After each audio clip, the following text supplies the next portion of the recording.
Sa kuha ng CCTV, makikita ang lalaking may dalang bisikleta kasama ang isang babae at bata na naglalakad sa gilid ng kalsada sa Navotas. Sinilo ng lalaki ang aso sabay palo sa ulo nito.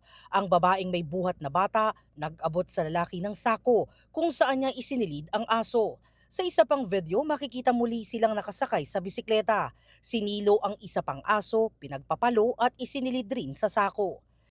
Inaresto ang lalaki para sa paglabag sa kasong theft at paglabag sa Animal Welfare Act.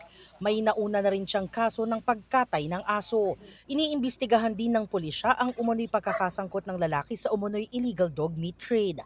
Ayon sa pulisya, dinadala sa Tondo at Binondo sa Maynila ang mga kinatay na aso at ibinebenta umano. Naglalakad, kasama yung asawa niya, nagbabike.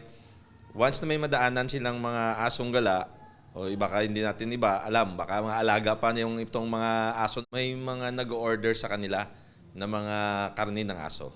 Sinubukan namin siyang kunan ng pahayag pero sinabi nito sa jail warden ng Navotas Police na ayaw niyang magpa-interview. Katuwang ng Navotas Police sa pagsasampa ng kaso ang Biyaya Animal Care Foundation.